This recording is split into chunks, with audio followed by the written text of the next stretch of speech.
Great Expectations by Charles Dickens. Chapter 46.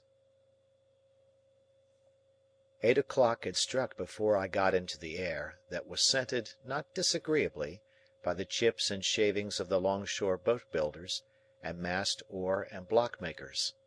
All that waterside region of the upper and lower Pool below Bridge was unknown ground to me, and when I struck down by the river, I found that the spot I wanted was not where I had supposed it to be, and was anything but easy to find. It was called Mill Pond Bank, Chinks Basin, and I had no other guide to Chinks Basin than the old green copper rope walk.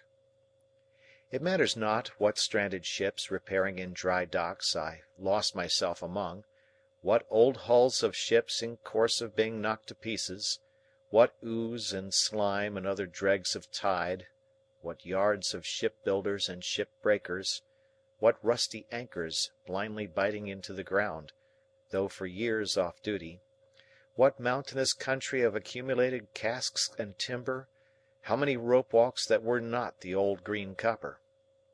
After several times falling short of my destination, and as often overshooting it, I came unexpectedly round a corner upon Mill Pond Bank. It was a fresh kind of place, all circumstances considered, where the wind from the river had room to turn itself round, and there were 2 or 3 trees in it, and there was the stump of a ruined windmill, and there was the old green copper rope walk, whose long and narrow vista I could trace in the moonlight, along a series of wooden frames set in the ground, and that looked like superannuated haymaking rakes which had grown old and lost most of their teeth. Selecting from the few queer houses upon Mill Pond Bank, a house with a wooden front and 3 stories of bow window, not bay window, which is another thing, I looked at the plate upon the door and read there, Mrs. Whimple. That being the name I wanted, I knocked, and an elderly woman of a pleasant and thriving appearance responded. She was immediately deposed, however, by Herbert, who silently led me into the parlour and shut the door. It was an odd sensation to see his very familiar face established quite at home in that very unfamiliar room and region, and I found myself looking at him, much as I looked at the corner cupboard with the glass and china, the shells upon the chimney-piece, and the coloured engravings on the wall, representing the death of Captain Cook, a ship launch, and His Majesty King George the Third in a state coachman's wig, leather breeches, and top boots, on the terrace at Windsor. "All is well, Handel," said Herbert, "and he is quite satisfied, though eager to see you. My dear girl is with her father, and if you'll wait till she comes down, I'll make her known to you, and then we'll go upstairs." That's her father. I had become aware of an alarming growling overhead, and had probably expressed the fact in my countenance. "I am afraid he is a sad old rascal," said Herbert, smiling, "but I have never seen him. Don't you smell rum? He is always at it." "At rum?" said I. "Yes," returned Herbert, "and you may suppose how mild it makes his gout. He persists, too, in keeping all the provisions upstairs in his room, and serving them out. He keeps them on shelves over his head, and will weigh them all. His room must be like a chandler's shop." While he thus spoke, the growling noise became a prolonged roar, and then died away. "What else can be the consequence," said Herbert, in explanation, "if he will cut the cheese? A man with the gout in his right hand, and everywhere else, can't expect to get through a double Gloucester without hurting himself." He seemed to have hurt himself very much, for he gave another furious roar. "To have Provis for an upper lodger is quite a godsend to Mrs. Whimple," said Herbert, "for of course people in general won't stand that noise. A curious place, Handel, isn't it?" It was a curious place indeed, but remarkably well kept and clean. "Mrs. Whimple," said Herbert when I told him so, "is the best of housewives, and I really do not know what my Clara would do without her motherly help. For Clara has no mother of her own, Handel, and no relation in the world but old Gruffandgrim." "Surely that's not his name, Herbert?" "No, no," said Herbert. "That's my name for him. His name is Mr. Barley. But what a blessing it is for the son of my father and mother to love a girl who has no relations, and who can never bother herself or anybody else about her family." Herbert had told me on former occasions, and now reminded me, that he first knew Miss Clara Barley when she was completing her education at an establishment at Hammersmith, and that on her being recalled home to nurse her father, he and she had confided their affection to the motherly Mrs. Whimple, by whom it had been fostered and regulated with equal kindness and discretion ever since. It was understood that nothing of a tender nature could possibly be confided to old Barley, by reason of his being totally unequal to the consideration of any subject more psychological than gout, rum, and purser's stores. As we were thus conversing in a low tone, while old Barley's sustained growl vibrated in the beam that crossed the ceiling, the room door opened and a very pretty, slight, dark-haired girl of 20 or so came in with a basket in her hand, whom Herbert tenderly relieved of the basket and presented, blushing, as Clara. She really was a most charming girl, and might have passed for a captive fairy, whom that truculent ogre, old Barley, had pressed into his service. "Look here," said Herbert, showing me the basket, with a compassionate and tender smile, after we had talked a little. "Here's poor Clara's supper, served out every night. Here's her allowance of bread, and here's her slice of cheese, and here's her rum, which I drink. This is Mr. Barley's breakfast for to-morrow, served out to be cooked. 2 mutton chops, 3 potatoes, some split peas, a little flour, 2 ounces of butter, a pinch of salt, and all this black pepper. It's stewed up together and taken hot, and it's a nice thing for the gout, I should think." There was something so natural and winning in Clara's resigned way of looking at these stores in detail, as Herbert pointed them out, and something so confiding, loving, and innocent in her modest manner of yielding herself to Herbert's embracing arm, and something so gentle in her, so much needing protection on Mill Pond Bank, by Chink's Basin, and the old green copper rope walk, with old Barley growling in the beam, that I would not have undone the engagement between her and Herbert for all the money in the pocket-book I had never opened. I was looking at her with pleasure and admiration, when suddenly the growl swelled into a roar again, and a frightful bumping noise was heard above, as if a giant with a wooden leg was trying to bore it through the ceiling to come at us. Upon this Clara said to Herbert, "Papa wants me, darling," and ran away. "There is an unconscionable old shark for you," said Herbert. "What do you suppose he wants now, Handel?" "I don't know," said I. "Something to drink?" "That's it!" cried Herbert, as if I had made a guess of extraordinary merit. "He keeps his grog ready mixed in a little tub on the table. Wait a moment, and you'll hear Clara lift him up to take some. There he goes!" Another roar, with a prolonged shake at the end. "Now," said Herbert, as it was succeeded by silence, "he's drinking." "Now," said Herbert, as the growl resounded in the beam once more, "he's down again on his back." Clara returned soon afterwards, and Herbert accompanied me upstairs to see our charge. As we passed Mr. Barley's door, he was heard hoarsely muttering within, in a strain that rose and fell like wind, the following refrain, in which I substitute good wishes for something quite the reverse. "Ahoy, bless your eyes! There's old Bill Barley. Here's old Bill Barley, bless your eyes! Here's old Bill Barley on the flat of his back, by the Lord! Lying on the flat of his back like a drifting old dead flounder. Here's your old Bill Barley, bless your eyes! Ahoy, bless you!" In this strain of consolation Herbert informed me the invisible Barley would commune with himself by the day and night together. Often, while it was light, having at the same time one eye at a telescope which was fitted on his bed for the convenience of sweeping the river. In his 2 cabin rooms at the top of the house, which were fresh and airy, and in which Mr. Barley was less audible than below, I found Provis comfortably settled. He expressed no alarm, and seemed to feel none that was worth mentioning, but it struck me that he was softened.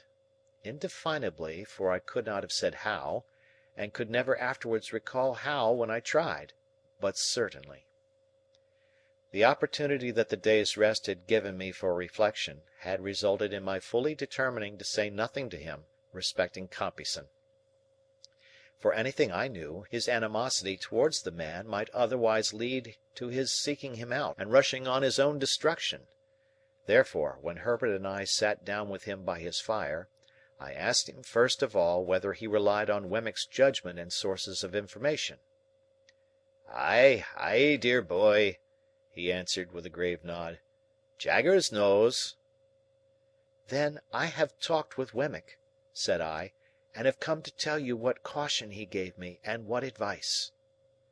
This I did accurately, with the reservation just mentioned, and I told him how Wemmick had heard, in Newgate Prison, whether from officers or prisoners I could not say, that he was under some suspicion, and that my chambers had been watched; how Wemmick had recommended his keeping close for a time, and my keeping away from him, and what Wemmick had said about getting him abroad. I added, that of course when the time came I should go with him, or should follow close upon him, as might be safest in Wemmick's judgment. What was to follow that I did not touch upon; neither, indeed, was I at all clear or comfortable about it in my own mind, now that I saw him in that softer condition and in declared peril for my sake. As to altering my way of living by enlarging my expenses, I put it to him whether in our present unsettled and difficult circumstances it would not be simply ridiculous if it were no worse.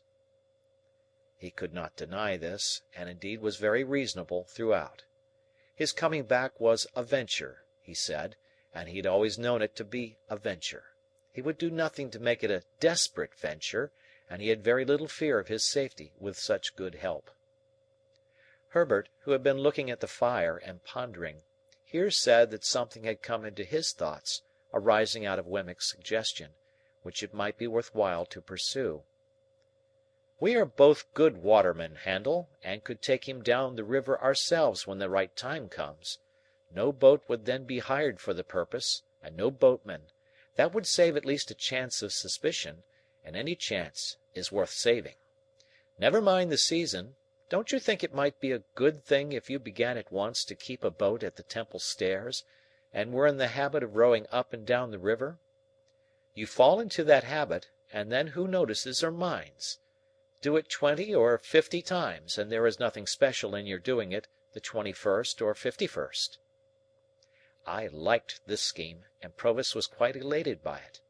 We agreed that it should be carried into execution, and that Provis should never recognise us if we came below bridge, and rowed past Mill Pond Bank. But we further agreed that he should pull down the blind in that part of his window which gave upon the east whenever he saw us, and all was right. Our conference being now ended, and everything arranged, I rose to go, remarking to Herbert that he and I had better not go home together, and that I would take half an hour's start of him. "I don't like to leave you here," I said to Provis, "though I cannot doubt your being safer here than near me. Good-bye." "Dear boy," he answered, clasping my hands, "I don't know when we may meet again, and I don't like good-bye. Say good night." "Good night. Herbert will go regularly between us, and when the time comes you may be certain I shall be ready. Good night, good night." We thought it best that he should stay in his own rooms, and we left him on the landing outside his door, holding a light over the stair rail to light us downstairs. Looking back at him, I thought of the first night of his return, when our positions were reversed, and when I little supposed my heart could ever be as heavy and anxious at parting from him as it was now. Old Barley was growling and swearing when we repassed his door, with no appearance of having ceased or of meaning to cease. When we got to the foot of the stairs, I asked Herbert whether he had preserved the name of Provis. He replied, certainly not, and that the lodger was Mr. Campbell. He also explained that the utmost known of Mr. Campbell there was, that he, Herbert, had Mr. Campbell consigned to him, and felt a strong personal interest in his being well cared for and living a secluded life. So, when we went into the parlour where Mrs. Whimple and Clara were seated at work, I said nothing of my own interest in Mr. Campbell, but kept it to myself. When I had taken leave of the pretty, gentle, dark-eyed girl, and of the motherly woman who had not outlived her honest sympathy with the little affair of true love, I felt as if the old green copper Rope Walk had grown quite a different place. Old Barley might be as old as the hills, and might swear like a whole field of troopers, but there were redeeming youth and trust and hope enough in Chinks Basin to fill it to overflowing. And then I thought of Estella, and of our parting, and went home very sadly. All things were as quiet in the Temple as ever I had seen them. The windows of the rooms on that side, lately occupied by Provis, were dark and still, and there was no lounger in Garden Court. I walked past the fountain twice or thrice before I descended the steps that were between me and my rooms, but I was quite alone. Herbert, coming to my bedside when he came in, for I went straight to bed, dispirited and fatigued, made the same report. Opening one of the windows after that, he looked out into the moonlight, and told me that the pavement was as solemnly empty as the pavement of any cathedral at that same hour. Next day I set myself to get the boat. It was soon done, and the boat was brought round to the Temple stairs, and lay where I could reach her within a minute or two. Then I began to go out as for training and practice, sometimes alone, sometimes with Herbert. I was often out in cold, rain, and sleet, but nobody took much note of me after I had been out a few times. At first, I kept above Blackfriars Bridge, but as the hours of the tide changed, I took towards London Bridge. It was Old London Bridge in those days, and at certain states of the tide there was a race and fall of water there which gave it a bad reputation. But I knew well enough how to shoot the bridge after seeing it done, and so began to row about among the shipping in the Pool and down to Erith. The first time I passed Mill Pond Bank, Herbert and I were pulling a pair of oars, and both in going and returning we saw the blind towards the east come down. Herbert was rarely there less frequently than 3 times in a week, and he never brought me a single word of intelligence that was at all alarming. Still, I knew that there was cause for alarm, and I could not get rid of the notion of being watched. Once received, it is a haunting idea. How many undesigning persons I suspected of watching me, it would be hard to calculate. In short, I was always full of fears for the rash man who was in hiding. Herbert had sometimes said to me that he found it pleasant to stand at one of our windows after dark, and when the tide was running down, and to think that it was flowing, with everything it bore, towards Clara. But I thought with dread that it was flowing towards Magwitch, and that any black mark on its surface might be his pursuers, going swiftly, silently, and surely to take him. End of chapter. Great Expectations by Charles Dickens, Chapter 47. Some weeks passed without bringing any change. We waited for Wemmick, and he made no sign. If I had never known him out of Little Britain, and had never enjoyed the privilege of being on a familiar footing at the castle, I might have doubted him. Not so for a moment, knowing him as I did. My worldly affairs began to wear a gloomy appearance, and I was pressed for money by more than one creditor. Even I myself began to know the want of money, I mean of ready money in my own pocket, and to relieve it by converting some easily spared articles of jewellery into cash. But I had quite determined that it would be a heartless fraud to take more money from my patron in the existing state of my uncertain thoughts and plans. Therefore, I had sent him the unopened pocket-book by Herbert, to hold in his own keeping, and I felt a kind of satisfaction, whether it was a false kind or a true, I hardly know, in not having profited by his generosity since his revelation of himself. As the time wore on, an impression settled heavily upon me that Estella was married. Fearful of having it confirmed, though it was all but a conviction, I avoided the newspapers, and begged Herbert, to whom I had confided the circumstances of our last interview, never to speak of her to me. Why I hoarded up this last wretched little rag of the robe of hope that was rent and given to the winds, how do I know? Why did you who read this commit that not dissimilar inconsistency of your own last year, last month, last week? It was an unhappy life that I lived, and its one dominant anxiety, towering above all its other anxieties, like a high mountain above a range of mountains, never disappeared from my view. Still, no new cause for fear arose. Let me start from my bed as I would, with the terror fresh upon me that he was discovered; let me sit listening, as I would with dread, for Herbert's returning step at night, lest it should be fleeter than ordinary, and winged with evil news. For all that, and much more to like purpose, the round of things went on. Condemned to inaction and a state of constant restlessness and suspense, I rowed about in my boat, and waited, as I best could. There were states of the tide when, having been down the river, I could not get back through the eddy-chafed arches and starlings of old London Bridge. Then, I left my boat at a wharf near the Custom House, to be brought up afterwards to the Temple stairs. I was not averse to doing this, as it served to make me and my boat a commoner incident among the waterside people there. From this slight occasion sprang two meetings that I have now to tell of. One afternoon, late in the month of February, I came ashore at the wharf at dusk.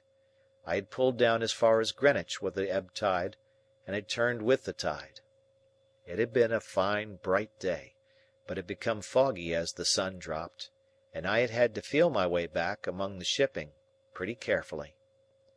Both in going and returning I had seen the signal in his window, "All well." As it was a raw evening and I was cold, I thought I would comfort myself with dinner at once, and as I had hours of dejection and solitude before me if I went home to the Temple, I thought I would afterwards go to the play.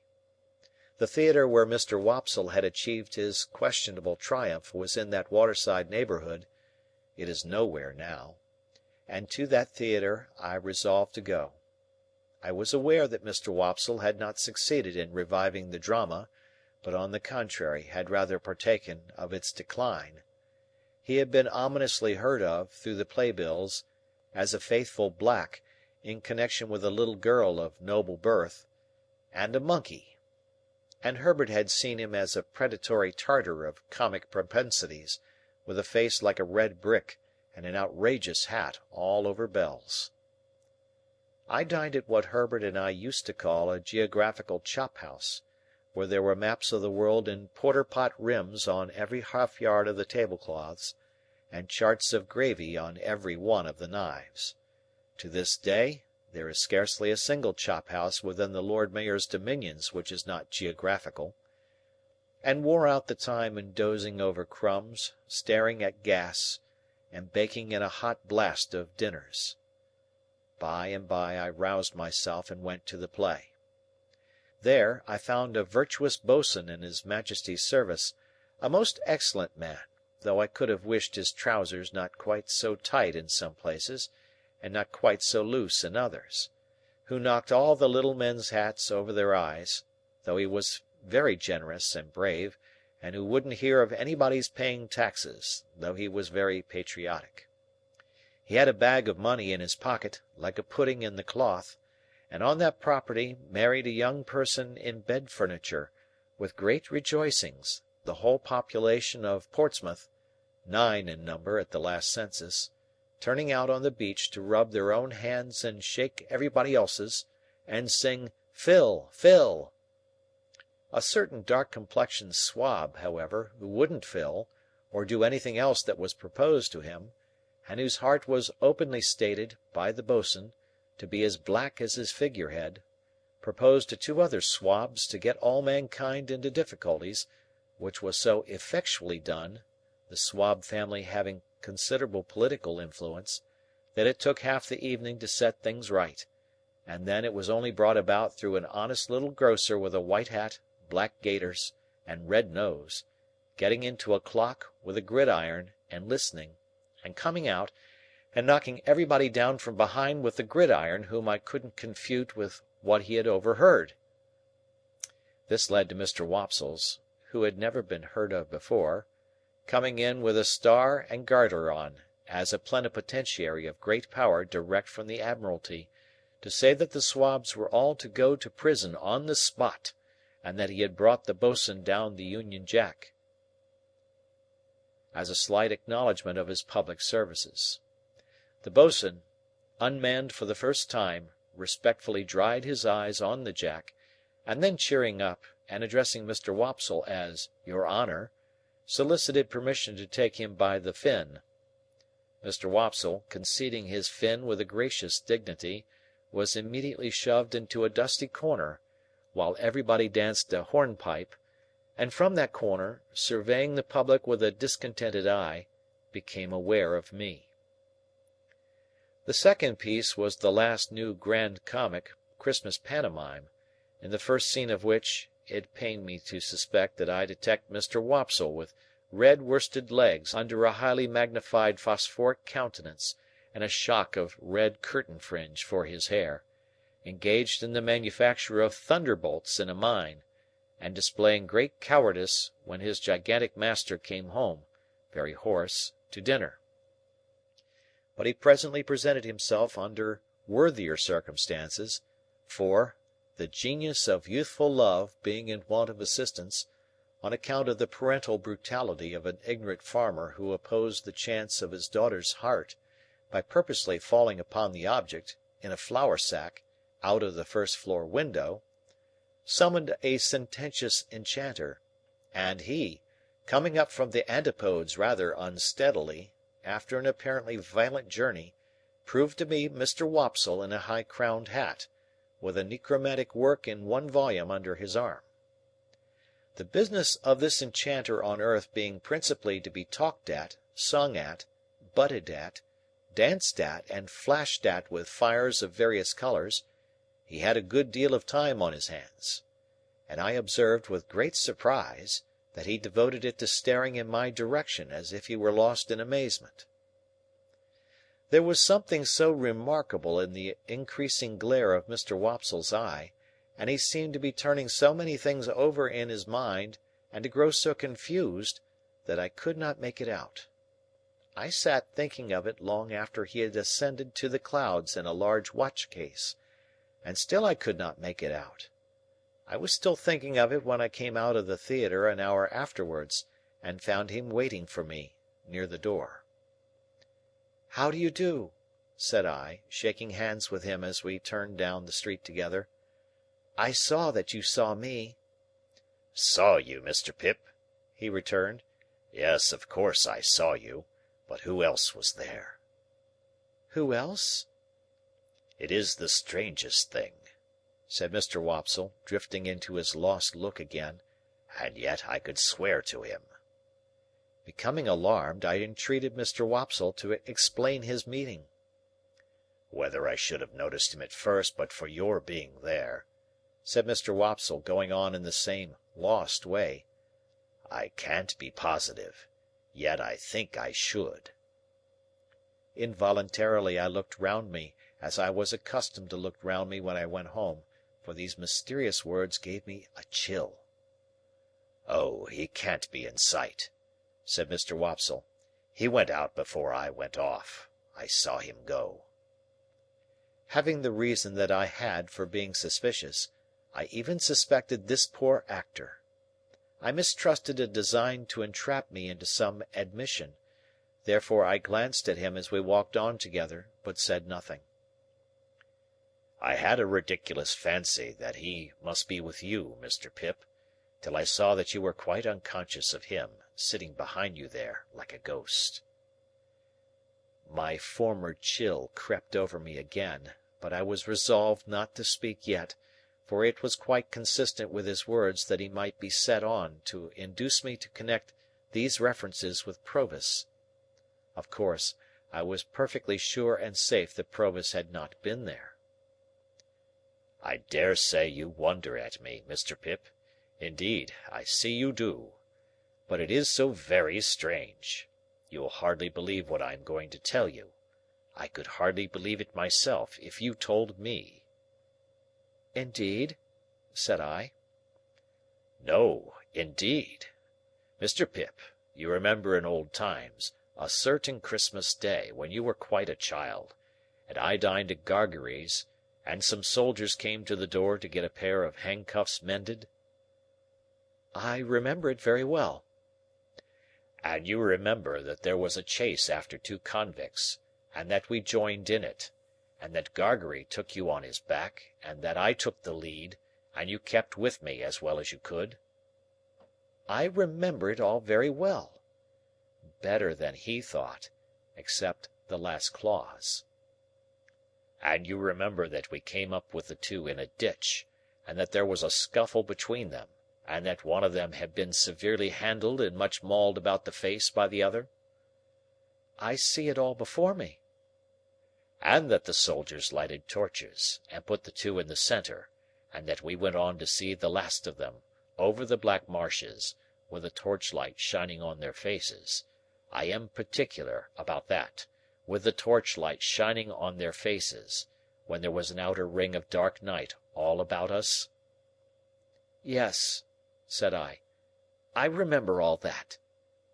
"Then, Mr. Pip, one of those two prisoners sat behind you to-night. I saw him over your shoulder." Steady, I thought. I asked him then, "Which of the two do you suppose you saw?" "The one who had been mauled," he answered readily, "and I'll swear I saw him.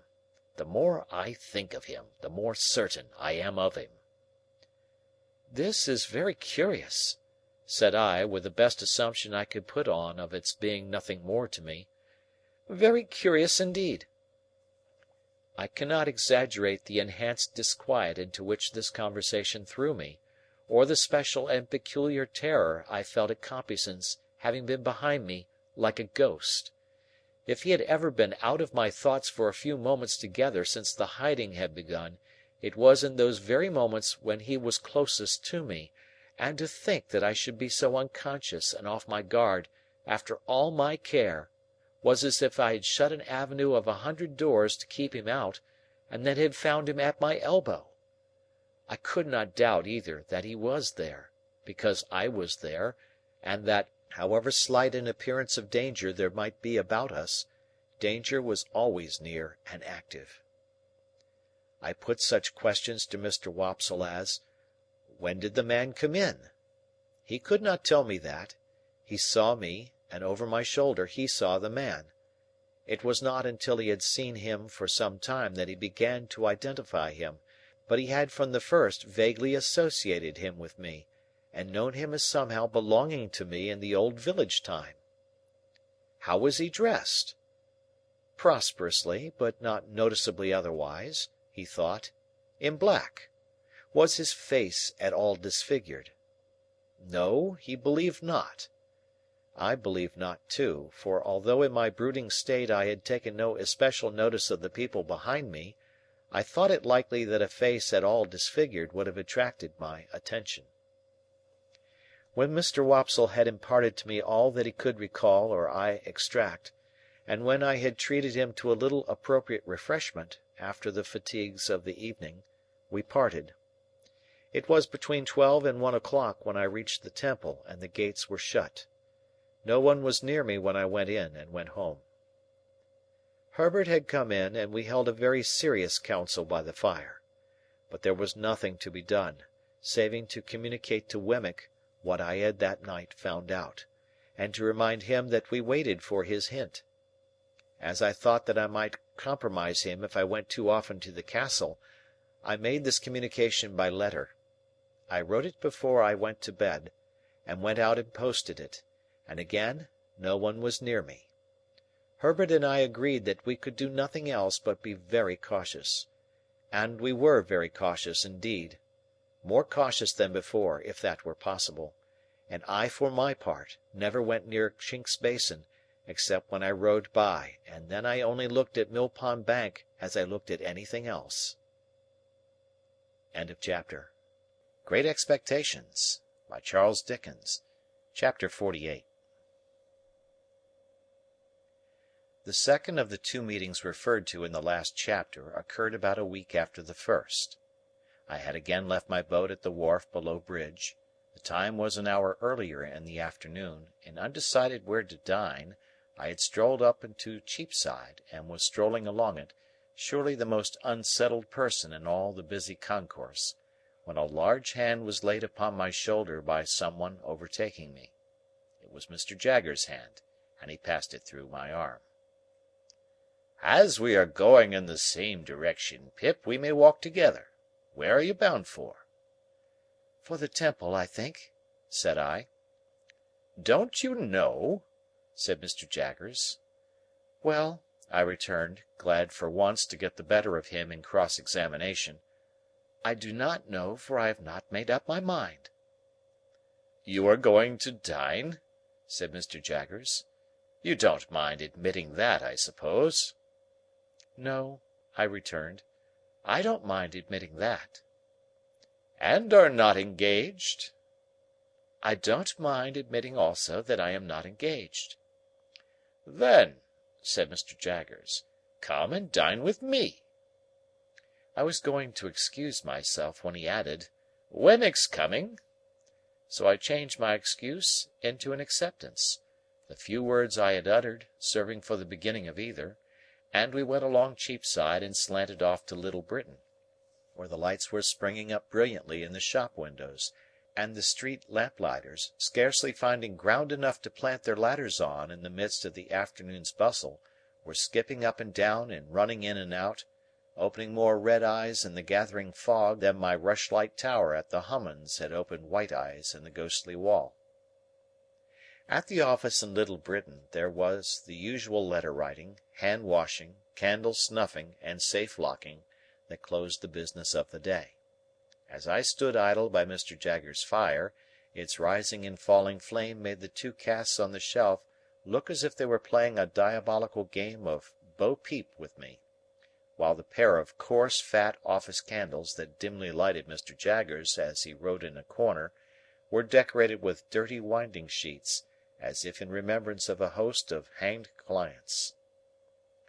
We went to Gerrard Street all three together, in a hackney coach, and, as soon as we got there, dinner was served. Although I should not have thought of making in that place the most distant reference by so much as a look to Wemmick's Walworth sentiments, yet I should have had no objection to catching his eye now and then in a friendly way. But it was not to be done. He turned his eyes on Mr. Jaggers whenever he raised them from the table, and was as dry and distant to me as if there were twin Wemmicks, and this was the wrong one. "Did you send that note of Miss Havisham's to Mr. Pip, Wemmick?" Mr. Jaggers asked, soon after we began dinner. "No, sir," returned Wemmick. "It was going by post when you brought Mr. Pip into the office. Here it is." He handed it to his principal instead of to me. "It's a note of 2 lines, Pip," said Mr. Jaggers, handing it on, "sent up to me by Miss Havisham on account of her not being sure of your address. She tells me that she wants to see you on a little matter of business you mentioned to her. You'll go down?" "Yes," said I, casting my eyes over the note, which was exactly in those terms. "When do you think of going down?" "I have an impending engagement," said I, glancing at Wemmick, who was putting fish into the post-office, "that renders me rather uncertain of my time. At once, I think." "If Mr. Pip has the intention of going at once," said Wemmick to Mr. Jaggers, "he needn't write an answer, you know." Receiving this as an intimation that it was best not to delay, I settled that I would go to-morrow, and said so. Wemmick drank a glass of wine, and looked with a grimly satisfied air at Mr. Jaggers, but not at me. "So, Pip, our friend the Spider," said Mr. Jaggers, "has played his cards. He has won the pool." It was as much as I could do to assent. "Ha! He is a promising fellow, in his way, but he may not have it all his own way. The stronger will win in the end, but the stronger has to be found out first. If he should turn to and beat her—" "Surely," I interrupted, with a burning face and heart, "you do not seriously think that he is scoundrel enough for that, Mr. Jaggers?" "I didn't say so, Pip. I am putting a case. If he should turn to and beat her, he may possibly get the strength on his side. If it should be a question of intellect, he certainly will not. It would be chance work to give an opinion how a fellow of that sort will turn out in such circumstances, because it's a toss-up between two results." "May I ask what they are?" "A fellow like our friend the Spider," answered Mr. Jaggers, "either beats or cringes. He may cringe and growl, or cringe and not growl, but he either beats or cringes. Ask Wemmick his opinion." "Either beats or cringes?" said Wemmick, not at all addressing himself to me. "So here's to Mrs. Bentley Drummle," said Mr. Jaggers, taking a decanter of choicer wine from his dumb-waiter, and filling for each of us and for himself, "and may the question of supremacy be settled to the lady's satisfaction. To the satisfaction of the lady and the gentleman it never will be. Now, Molly, Molly! Molly, Molly! How slow you are to-day!" She was at his elbow when he addressed her, putting a dish upon the table. As she withdrew her hands from it, she fell back a step or two, nervously muttering some excuse; and a certain action of her fingers as she spoke arrested my attention. "What's the matter?" said Mr. Jaggers.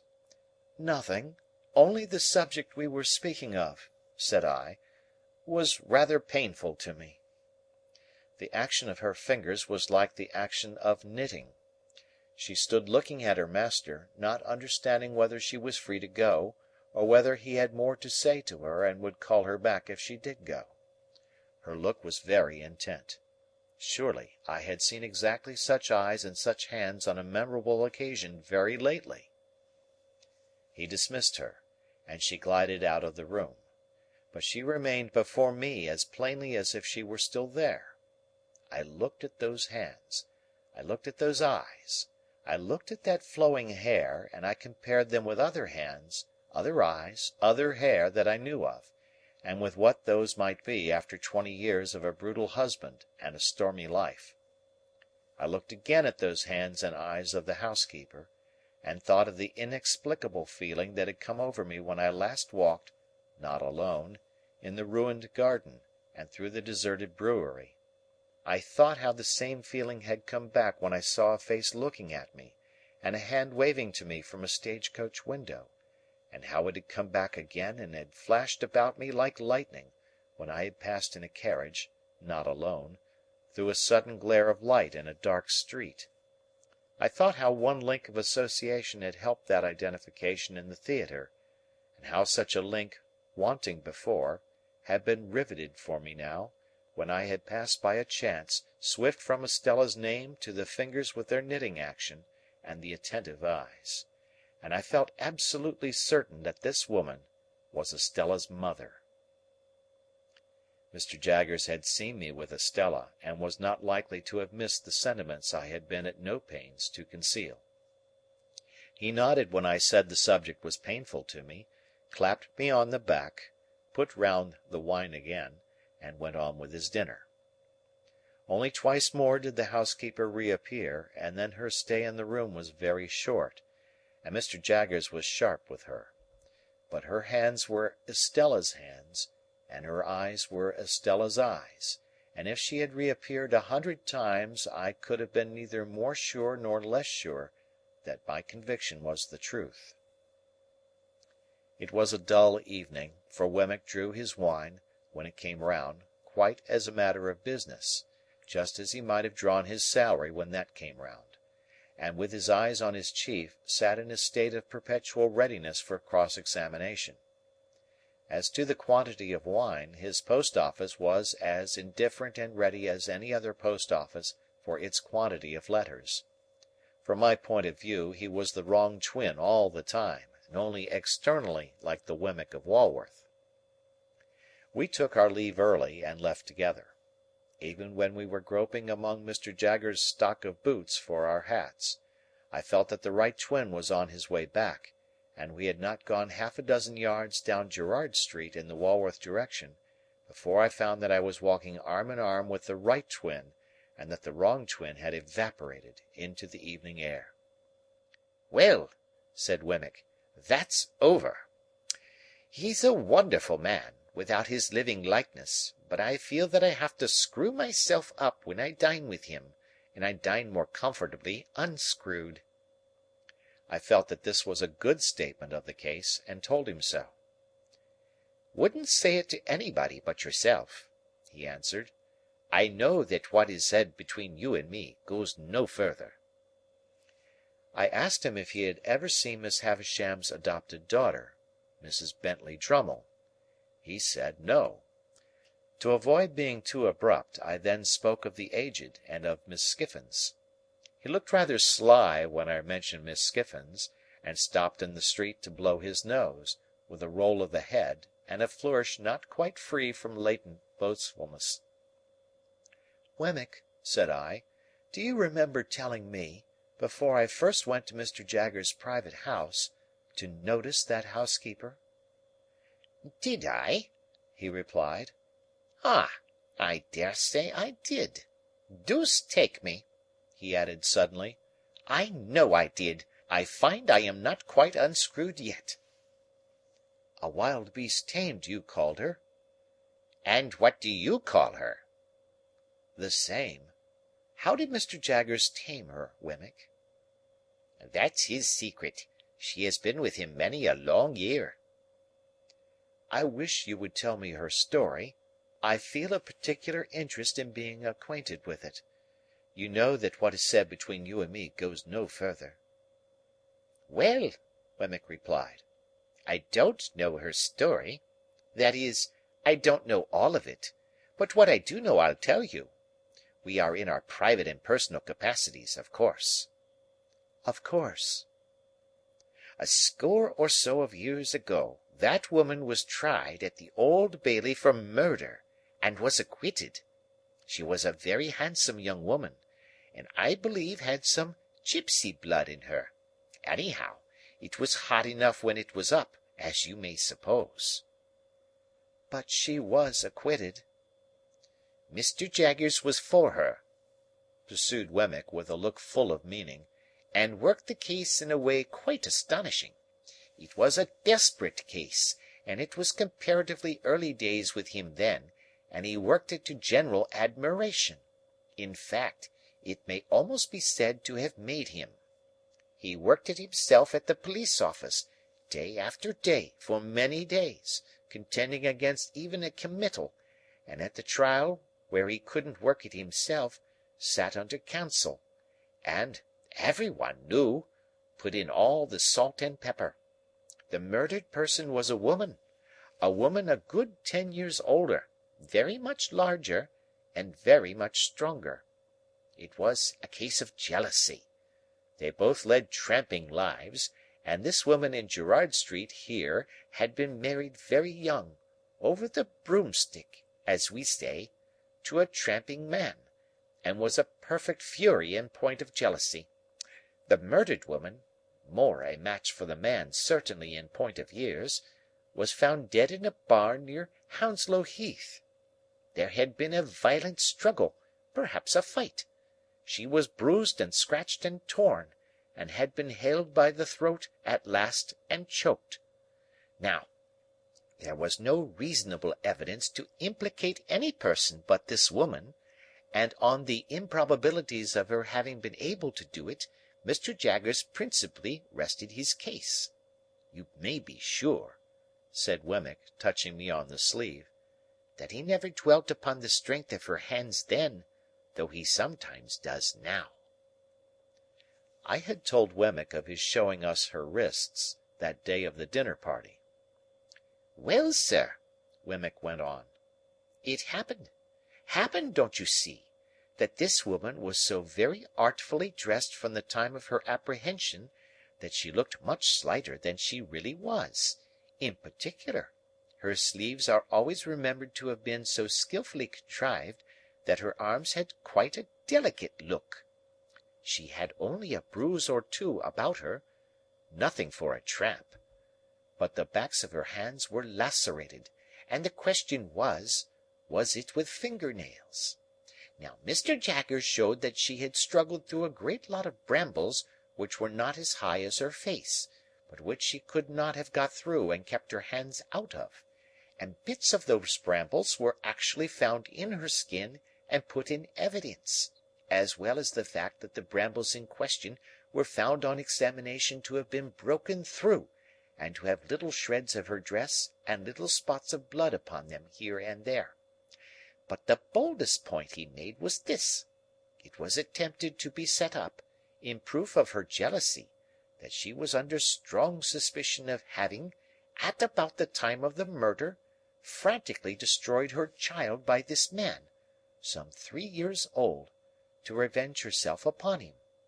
Mr. Jaggers worked that in this way: "We say these are not marks of finger-nails, but marks of brambles, and we show you the brambles. You say they are marks of finger-nails, and you set up the hypothesis that she destroyed her child. You must accept all consequences of that hypothesis. For anything we know, she may have destroyed her child, and the child in clinging to her may have scratched her hands. What then? You are not trying her for the murder of her child. Why don't you? As to this case, if you will have scratches, we say that, for anything we know, you may have accounted for them, assuming for the sake of argument that you have not invented them. To sum up, sir," said Wemmick, "Mr. Jaggers was altogether too many for the jury, and they gave in." "Has she been in his service ever since?" "Yes, but not only that," said Wemmick. "She went into his service immediately after her acquittal, tamed as she is now. She has since been taught one thing and another in the way of her duties, but she was tamed from the beginning." "Do you remember the sex of the child?" "Said to have been a girl." "You have nothing more to say to me to-night?" "Nothing. I got your letter and destroyed it. Nothing." We exchanged a cordial good night, and I went home, with new matter for my thoughts, though with no relief from the old. Chapter Great Expectations by Charles Dickens. Chapter 49. Putting Miss Havisham's note in my pocket, that it might serve as my credentials for so soon reappearing at Satis House, in case her waywardness should lead her to express any surprise at seeing me, I went down again by the coach next day. But I alighted at the half-way house, and breakfasted there, and walked the rest of the distance, for I sought to get into the town quietly by the unfrequented ways, and to leave it in the same manner. The best light of the day was gone when I passed along the quiet echoing courts behind the High Street. The nooks of ruin where the old monks had once had their refectories and gardens, and where the strong walls were now pressed into the service of humble sheds and stables, were almost as silent as the old monks in their graves. The cathedral chimes had at once a sadder and a more remote sound to me, as I hurried on avoiding observation, than they had ever had before, so, the swell of the old organ was borne to my ears like funeral music, and the rooks, as they hovered about the grey tower and swung in the bare high trees of the priory garden, seemed to call to me that the place was changed, and that Estella was gone out of it for ever. An elderly woman, whom I had seen before as one of the servants who lived in the supplementary house across the back courtyard, opened the gate.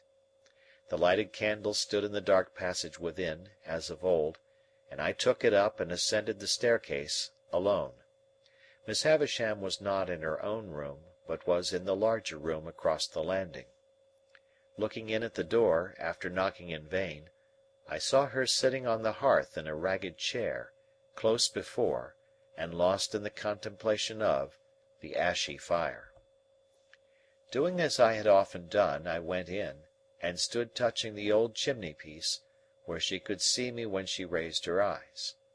There was an air of utter loneliness upon her, that would have moved me to pity, though she had wilfully done me a deeper injury than I could charge her with.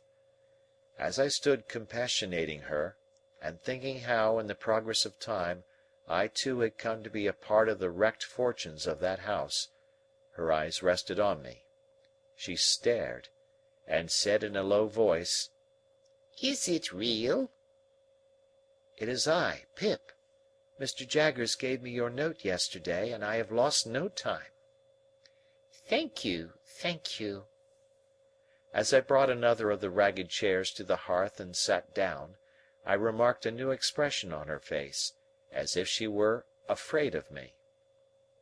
"I want," she said, "to pursue that subject you mentioned to me when you were last here, and to show you that I am not all stone.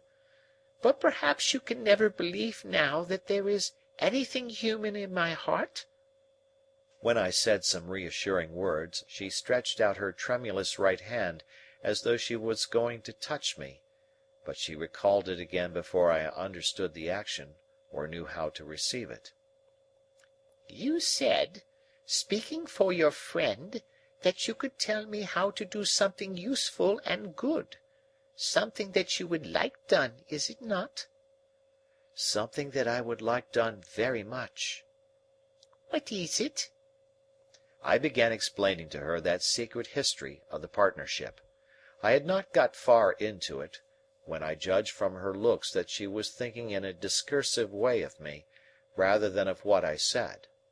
It seemed to be so, for when I stopped speaking, many moments passed before she showed that she was conscious of the fact. "Do you break off," she asked then, with her former air of being afraid of me, "because you hate me so much to bear to speak to me?" "No, no," I answered. "How can you think so, Miss Havisham? I stopped because I thought you were not following what I said." "Perhaps I was not," she answered, putting a hand to her head. "Begin again, and let me look at something else. Stay. Now tell me." She set her hand upon her stick in the resolute way that sometimes was habitual to her, and looked at the fire with a strong expression of forcing herself to attend. I went on with my explanation, and told her how I had hoped to complete the transaction out of my means, but how in this I was disappointed. That part of the subject, I reminded her, involved matters which could form no part of my explanation, for they were the weighty secrets of another. "So," said she, assenting with her head, but not looking at me. "And how much money is wanting to complete the purchase?" I was rather afraid of stating it, for it sounded a large sum. £900. "If I give you the money for this purpose, will you keep my secret as you have kept your own?" "Quite as faithfully." "And your mind will be more at rest?" "Much more at rest." "Are you very unhappy now?" She asked this question still without looking at me, but in an unwonted tone of sympathy. I could not reply at the moment, for my voice failed me. She put her left arm across the head of her stick, and softly laid her forehead on it. "I am far from happy, Miss Havisham, but I have other causes of disquiet than any you know of. They are the secrets I have mentioned." After a little while she raised her head and looked at the fire again. "It is noble in you to tell me that you have other causes of unhappiness. Is it true?" Too true. Can I only serve you, Pip, by serving your friend? Regarding that as done, is there nothing I can do for you yourself? Nothing. I thank you for the question. I thank you even more for the tone of the question. But there is nothing. She presently rose from her seat and looked about the blighted room for the means of writing.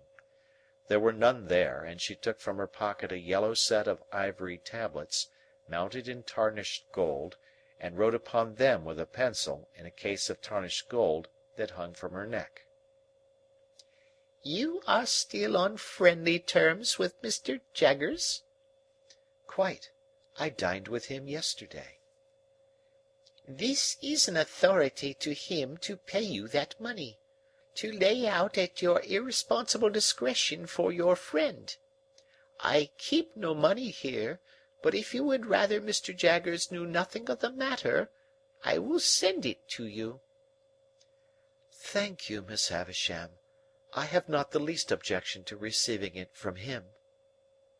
She read me what she had written, and it was direct and clear, and evidently intended to absolve me from any suspicion of profiting by the receipt of the money.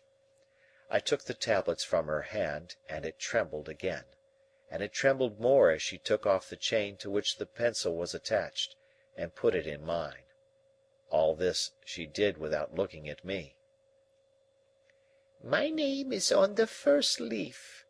If you can ever write under my name, I forgive her, though ever so long after my broken heart is dust, pray do it. "Oh, Miss Havisham," said I can do it now. There have been sore mistakes, and my life has been a blind and thankless one, and I want forgiveness and direction far too much to be bitter with you." She turned her face to me for the first time since she had averted it, and to my amazement, I may even add to my terror, dropped on her knees at my feet, with her folded hands raised to me in the manner in which, when her poor heart was young and fresh and whole, they must often have been raised to heaven from her mother's side. To see her with her white hair and her worn face kneeling at my feet gave me a shock through all my frame. I entreated her to rise, and got my arms about her to help her up, but she only pressed that hand of mine which was nearest to her grasp, and hung her head over it, and wept. I had never seen her shed a tear before, and, in the hope that the relief might do her good, I bent over her without speaking. She was not kneeling now, but was down upon the ground.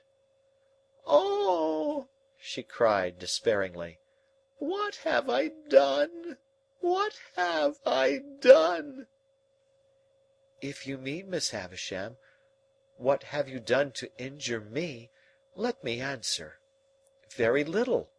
I should have loved her under any circumstances. Is she married?" "Yes." It was a needless question, for a new desolation in the desolate house had told me so. "What have I done? What have I done?" She wrung her hands and crushed her white hair, and returned to this cry over and over again. "What have I done?" I knew not how to answer, or how to comfort her.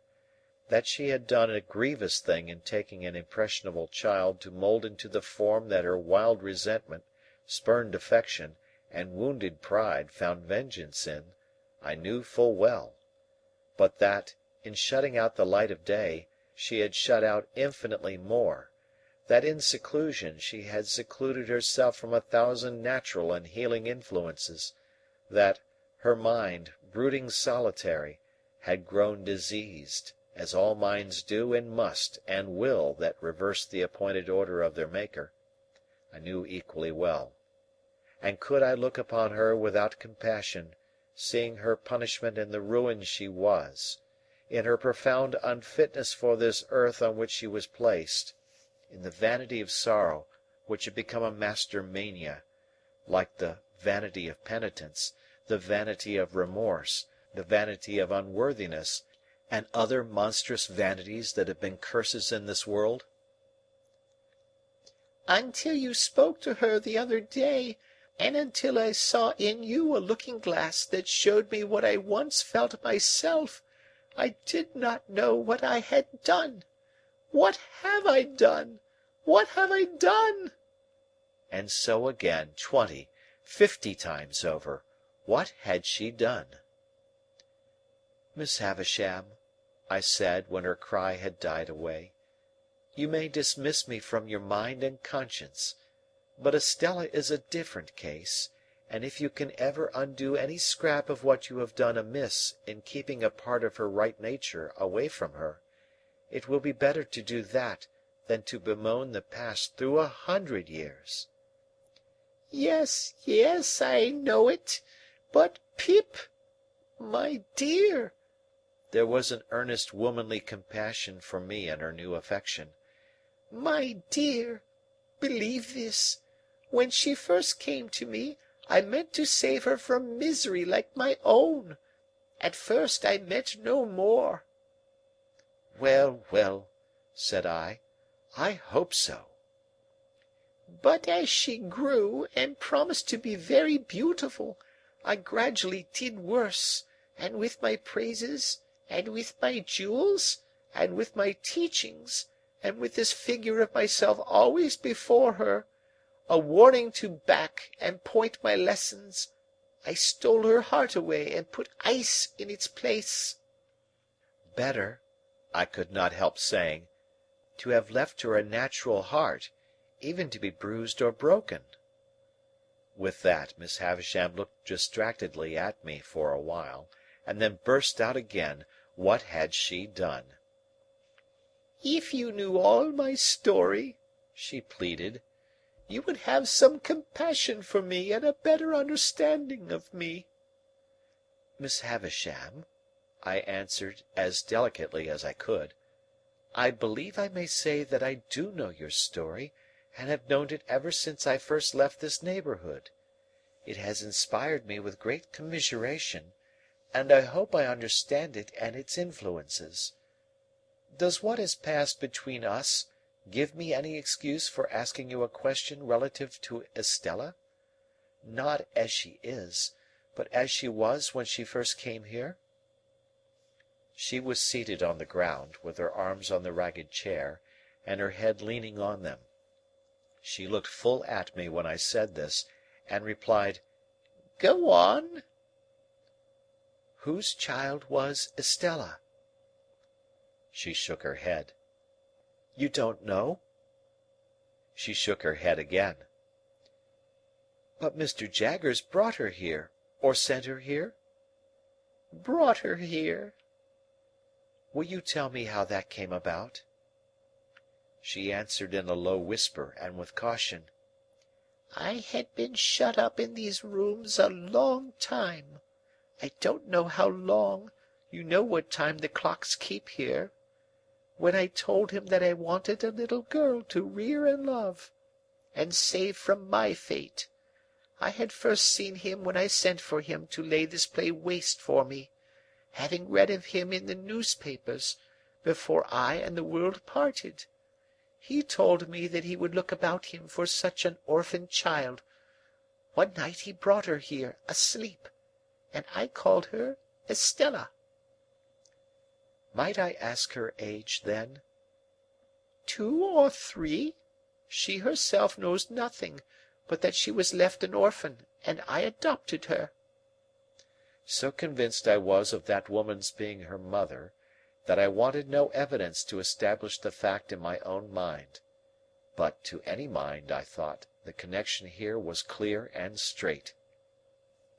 What more could I hope to do by prolonging the interview? I had succeeded on behalf of Herbert. Miss Havisham had told me all she knew of Estella.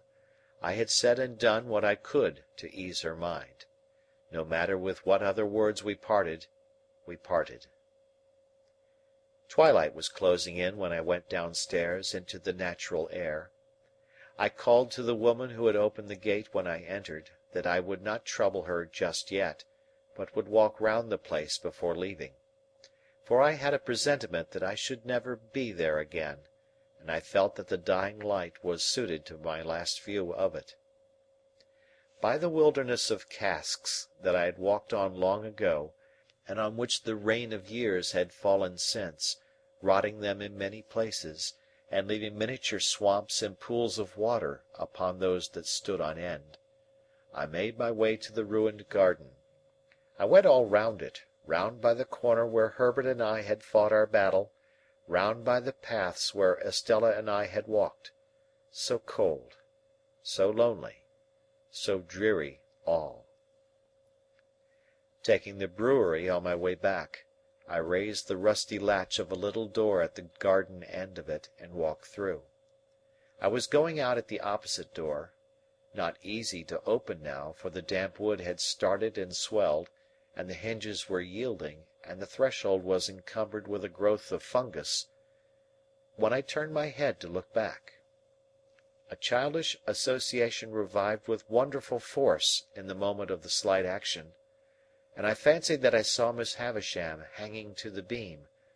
So strong was the impression, that I stood under the beam shuddering from head to foot before I knew it was a fancy, though to be sure I was there in an instant.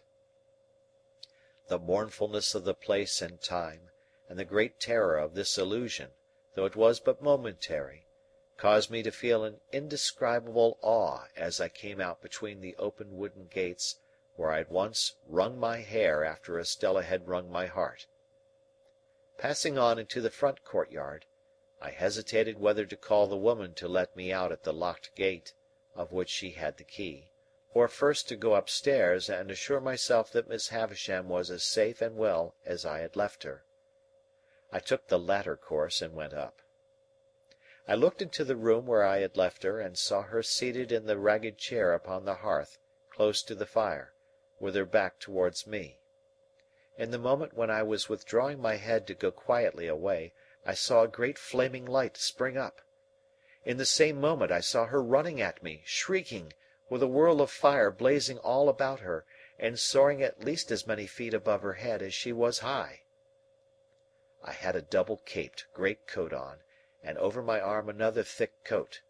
That I got them off, closed with her, threw her down and got them over her, that I dragged the great cloth from the table for the same purpose, and with it dragged down the heap of rottenness in the midst, and all the ugly things that sheltered there, that we were on the ground struggling like desperate enemies, and that the closer I covered her, the more wildly she shrieked and tried to free herself. That this occurred, I knew through the result, but not through anything I felt, or thought, or knew I did. I knew nothing until I knew that we were on the floor by the great table, and that patches of tinder yet alight were floating in the smoky air, which, a moment ago, had been her faded bridal dress. Then, I looked round and saw the disturbed beetles and spiders running away over the floor, and the servants coming in with breathless cries at the door. I still held her forcibly down with all my strength, like a prisoner who might escape, and I doubt if I even knew who she was, or why we had struggled, or that she had been in flames, or that the flames were out, until I saw the patches of tinder that had been her garments no longer alight, but falling in a black shower around us. She was insensible, and I was afraid to have her moved, or even touched. Assistance was sent for, and I held her until it came, as if I unreasonably fancied, I think I did, that, if I let her go, the fire would break out again and consume her. When I got up, on the surgeon's coming to her with other aid, I was astonished to see that both my hands were burnt, for I had no knowledge of it through the sense of feeling. On examination it was pronounced that she had received serious hurts, but that they of themselves were far from hopeless. The danger lay mainly in the nervous shock. By the surgeon's directions her bed was carried into that room and laid upon the great table, which happened to be well suited to the dressing of her injuries. When I saw her again an hour afterwards, she lay indeed where I had seen her strike her stick, and had heard her say that she would lie one day. Though every vestige of her dress was burnt, as they told me, she still had something of her old ghastly bridal appearance, for they had covered her to the throat with white cotton wool, and as she lay with a white sheet loosely overlying that, the phantom air of something that had been and was changed was still upon her. I found, on questioning the servants, that Estella was in Paris, and I got a promise from the surgeon that he would write to her by the next post. Miss Havisham's family I took upon myself, intending to communicate with Mr. Matthew Pocket only, and leave him to do as he liked about informing the rest. This I did next day, through Herbert, as soon as I returned to town. There was a stage that evening, when she spoke collectedly of what had happened, though with a certain terrible vivacity. Towards midnight she began to wander in her speech, and after that it gradually set in that she said innumerable times in a low solemn voice, "What have I done?" And then, "When she first came, I meant to save her from misery like mine." And then, "Take the pencil and write under my name, I forgive her." She never changed the order of these 3 sentences, but she sometimes left out a word in one or other of them, never putting in another word, but always leaving a blank and going on to the next word. As I could do no service there, and as I had, nearer home, that pressing reason for anxiety and fear which even her wanderings could not drive out of my mind, I decided, in the course of the night, that I would return by the early morning coach, walking a mile or so, and being taken up clear of the town. At about 6 o'clock of the morning, therefore, I leaned over her and touched her lips with mine, just as they said, not stopping for being touched, "Take the pencil and write under my name, I forgive her." End of chapter.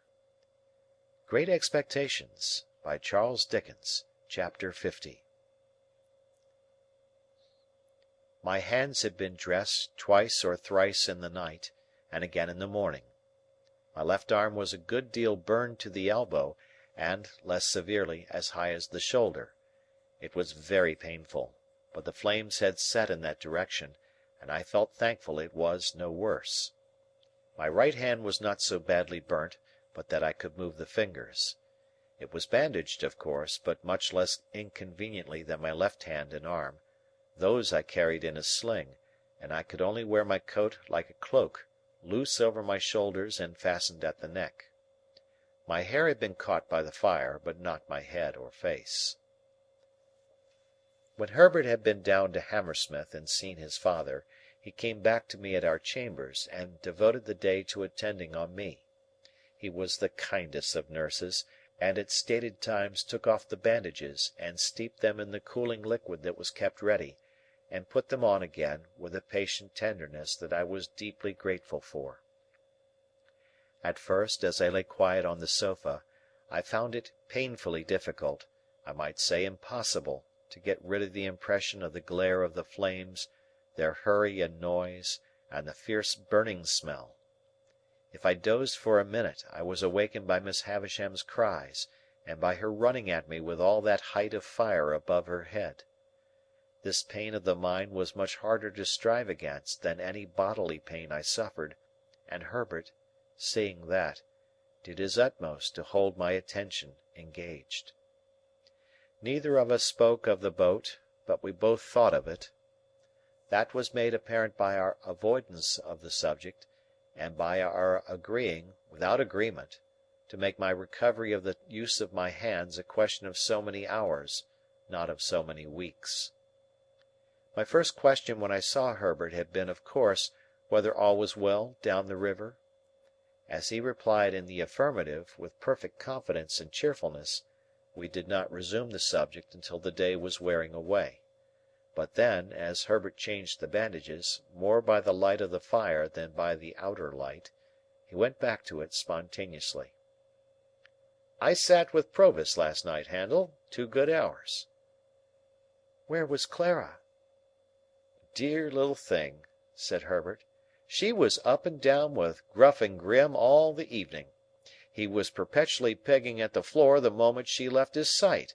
I doubt if he can hold out long, though. What with rum and pepper and rum, I should think his pegging must be nearly over." "And then you will be married, Herbert?" "How can I take care of the dear child otherwise? Lay your arm out upon the back of the sofa, my dear boy, and I'll sit down here, and get the bandage off so gradually that you shall not know when it comes. I was speaking of Provis. Do you know, Handel, he improves?" "I said to you I thought he was softened when I last saw him." "So you did, and so he is. He was very communicative last night, and told me more of his life. You remember his breaking off here about some woman that he had had great trouble with. Did I hurt you?" I had started, but not under his touch. His words had given me a start. "I had forgotten that, Herbert, but I remember it now you speak of it." Well, he went into that part of his life, and a dark, wild part it is. Shall I tell you? Or would it worry you just now? "Tell me by all means. Every word." Herbert bent forward to look at me more nearly, as if my reply had been rather more hurried or more eager than he could quite account for. "Your head is cool?" he said, touching it. "Quite," said I. "Tell me what Provis said, my dear Herbert." "It seems," said Herbert, "there's a bandage off most charmingly, and now comes the cool one. Makes you shrink at first, my poor dear fellow, don't it? But it will be comfortable presently. It seems that the woman was a young woman, and a jealous woman, and a revengeful woman. Revengeful, Handel, to the last degree." "To what last degree?" "Murder. Does it strike too cold on that sensitive place?" "I don't feel it. How did she murder? Whom did she murder?" "Why, the deed may not have merited quite so terrible a name," said Herbert, "but she was tried for it, and Mr. Jaggers defended her, and the reputation of that defence first made his name known to Provis. It was another and a stronger woman who was the victim, and there had been a struggle in a barn. Who began it, or how fair it was, or how unfair, may be doubtful, but how it ended is certainly not doubtful, for the victim was found throttled." "Was the woman brought in guilty?" "No, she was acquitted." "My poor Handel, I hurt you." "It is impossible to be gentler, Herbert." "Yes, what else?" "The acquitted young woman and Provis had a little child of whom Provis was exceedingly fond. On the evening of the very night when the object of her jealousy was strangled, as I tell you, the young woman presented herself before Provis for one moment and swore that she would destroy the child, which was in her possession, and he should never see it again. Then she vanished. There's the worst arm comfortably in the sling once more, and now there remains but the right hand, which is a far easier job. I can do it better by this light than by a stronger, for my hand is steadiest when I don't see the poor blistered patches too distinctly. You don't think your breathing is affected, my dear boy? You seem to breathe quickly." "Perhaps I do, Herbert. Did the woman keep her oath?" "There comes the darkest part of Provis's life. She did." "That is, he says she did." "Why, of course, my dear boy," returned Herbert in a tone of surprise, and again bending forward to get a nearer look at me. "He says it all. I have no other information." "No, to be sure."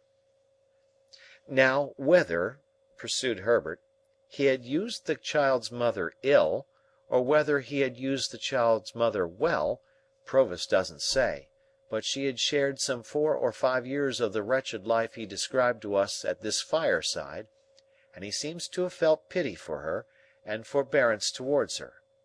Therefore, fearing he should be called upon to depose about this destroyed child, and so be the cause of her death, he hid himself, much as he grieved for the child, kept himself dark, as he says, out of the way and out of the trial, and was only vaguely talked of as a certain man called Abel, out of whom the jealousy arose.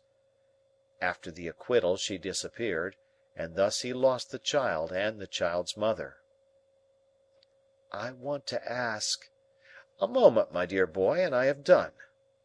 That evil genius, Compeyson, the worst of scoundrels among many scoundrels, knowing of his keeping out of the way at that time and of his reasons for doing so, of course afterwards held the knowledge over his head as a means of keeping him poorer and working him harder. It was clear last night that this barbed the point of Provis's animosity. "I want to know," said I, "and particularly, Herbert, whether he told you when this happened." "Particularly? Let me remember, then, what he said as to that. His impression was, a round score a year ago and almost directly after I took up with Compeyson. How old were you when you came upon him in the little churchyard?" "I think in my 7th year." "Ay. It had happened some 3 or 4 years then, he said, and you brought into his mind the little girl so tragically lost, who would have been about your age." "Herbert," said I, after a short silence, in a hurried way, "can you see me best by the light of the window or the light of the fire?" "By the firelight," answered Herbert, coming close again. "Look at me." "I do look at you, my dear boy." "Touch me." "I do touch you, my dear boy." "You are not afraid that I am in any fever, or that my head is much disordered by the accident of last night?" "No, my dear boy," said Herbert, after taking time to examine me. "You are rather excited, but you are quite yourself." "I know I am quite myself, and the man we have in hiding down the river is Estella's father." Chapter Great Expectations by Charles Dickens. Chapter 51. What purpose I had in view when I was hot on tracing out and proving Estella's parentage, I cannot say. It will presently be seen that the question was not before me in a distinct shape until it was put before me by a wiser head than my own. But when Herbert and I had held our momentous conversation, I was seized with a feverish conviction that I ought to hunt the matter down, that I ought not to let it rest, but that I ought to see Mr. Jaggers, and come at the bare truth. I really do not know whether I felt that I did this for Estella's sake, or whether I was glad to transfer to the man in whose preservation I was so much concerned some rays of the romantic interest that had so long surrounded me. Perhaps the latter possibility may be the nearer to the truth. Anyway, I could scarcely be withheld from going out to Gerrard Street that night. Herbert's representations that, if I did, I should probably be laid up and stricken useless, when our fugitive's safety would depend upon me, alone restrained my impatience.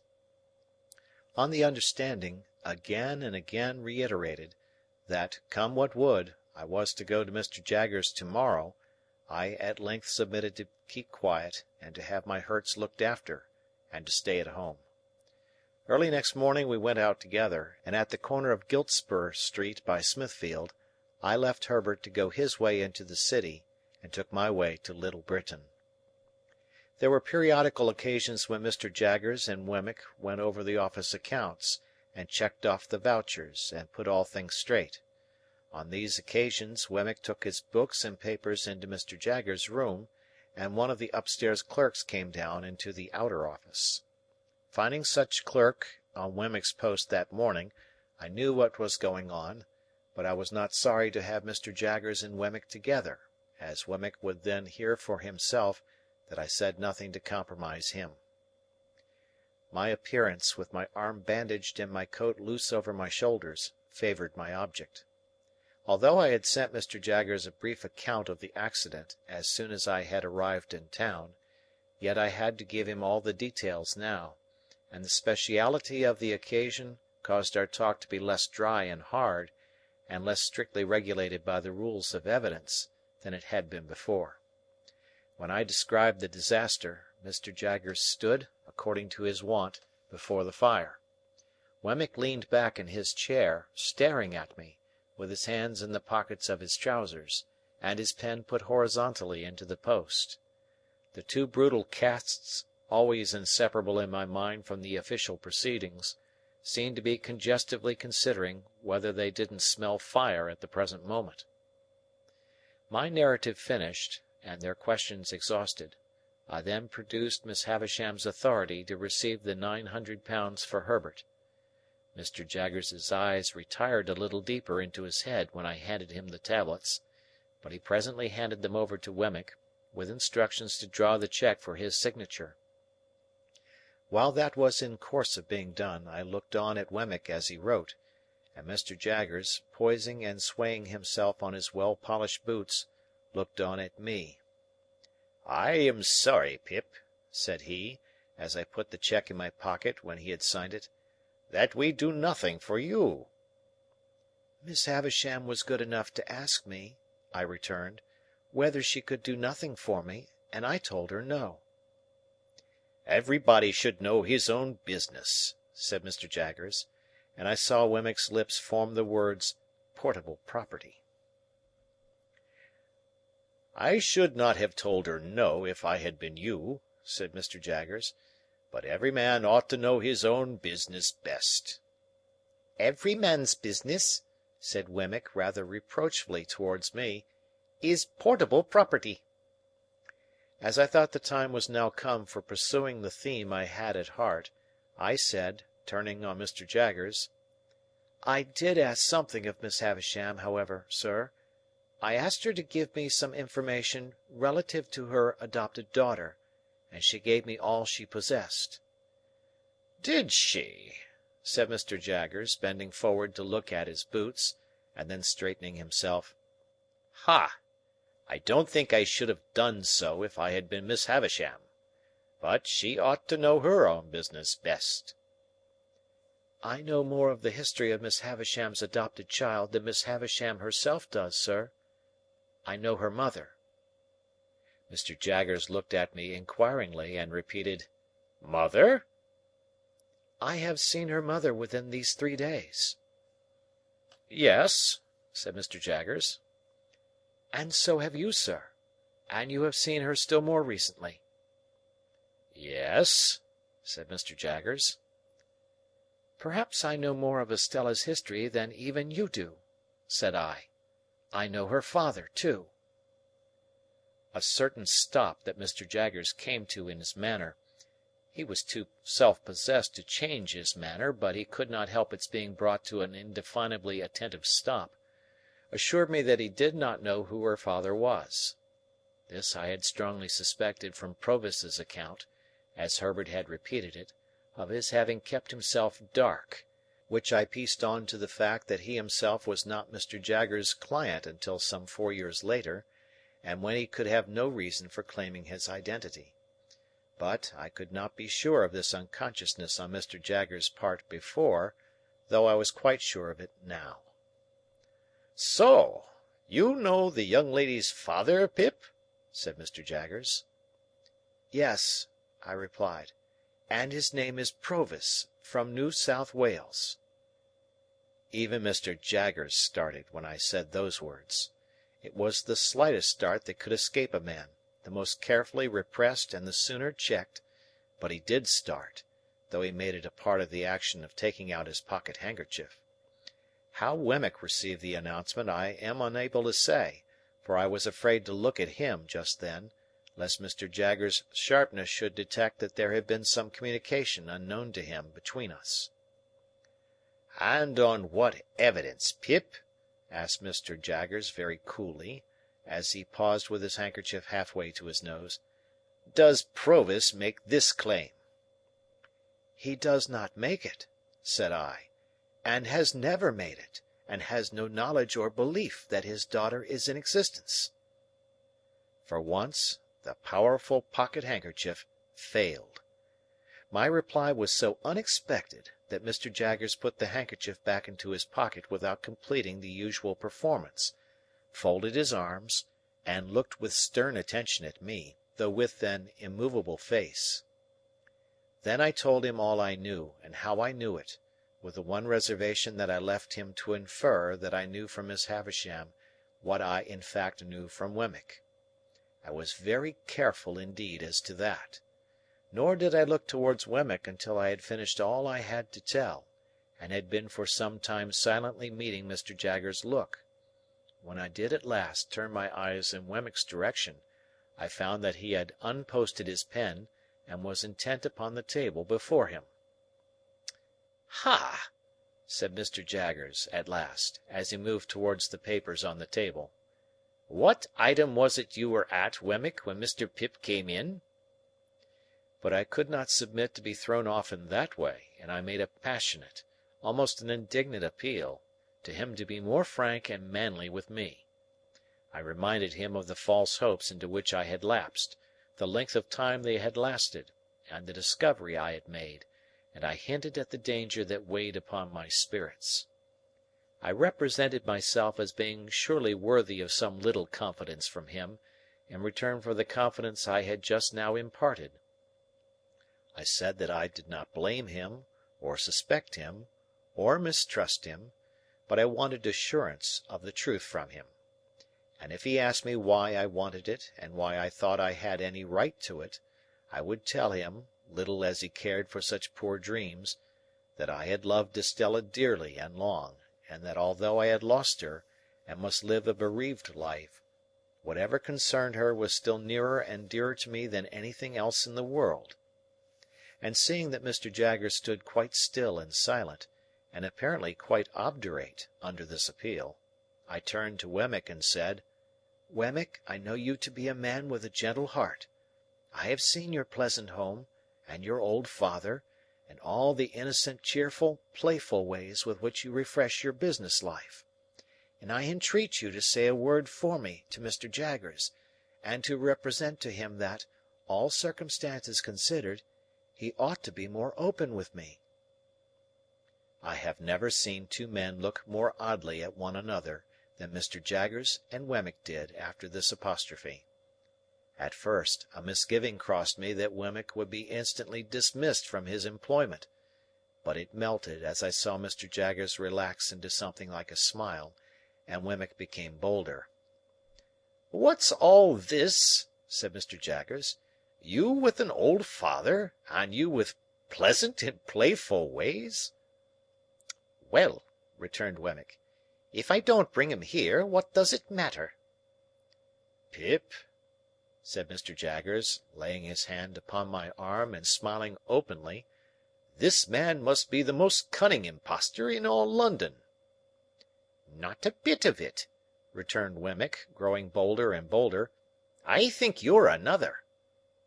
Again they exchanged their former odd looks, each apparently still distrustful that the other was taking him in. "You with a pleasant home?" said Mr. Jaggers. "Since it don't interfere with business," returned Wemmick, "let it be so. Now, I look at you, sir, I shouldn't wonder if you might be planning and contriving to have a pleasant home of your own, one of these days, when you're tired of all this work." Mr. Jaggers nodded his head retrospectively 2 or 3 times, and actually drew a sigh. "Pip," said he, "we won't talk about poor dreams, and you know more about such things than I, having much fresher experience of that kind. But now about this other matter. I'll put a case to you. Mind! I admit nothing."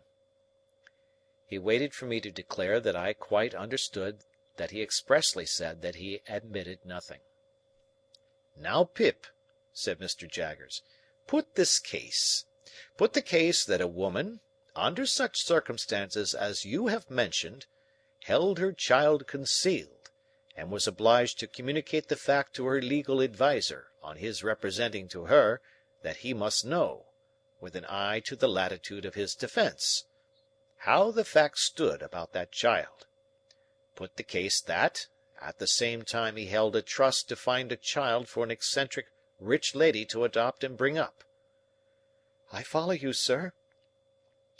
Put the case that he lived in an atmosphere of evil, and that all he saw of children was their being generated in great numbers for certain destruction. Put the case that he often saw children solemnly tried at a criminal bar, where they were held up to be seen. Put the case that he habitually knew of their being imprisoned, whipped, transported, neglected, cast out, qualified in all ways for the hangman, and growing up to be hanged.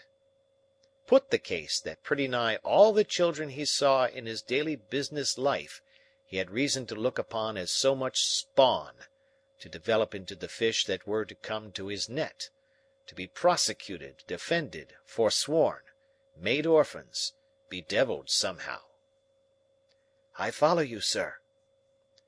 Put the case, Pip, that here was one pretty little child, out of the heap who could be saved, whom the father believed dead, and dared make no stir about, as to whom over the mother the legal adviser had this power.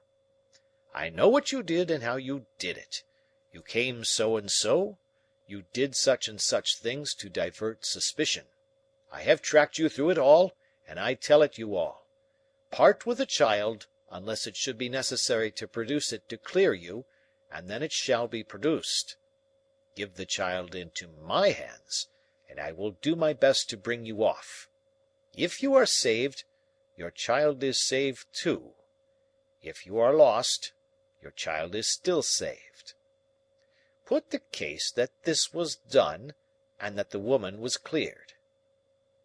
I understand you perfectly. But that I make no admissions? That you make no admissions. And Wemmick repeated, No admissions.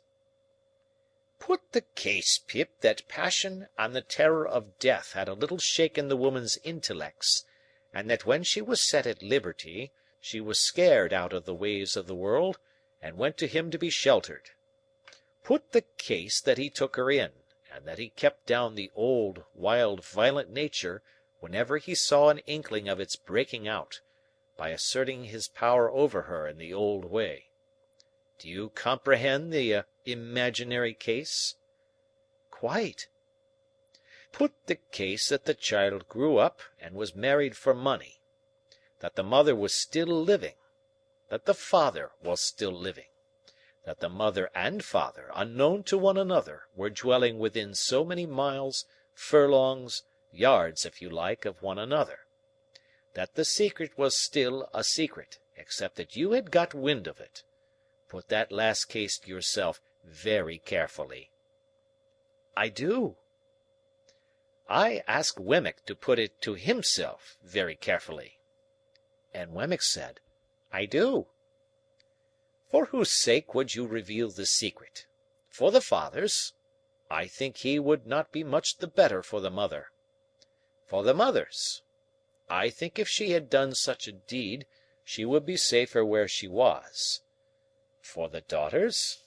I think it would hardly serve her to establish her parentage for the information of her husband, and to drag her back to disgrace, after an escape of 20 years, pretty secure to last for life.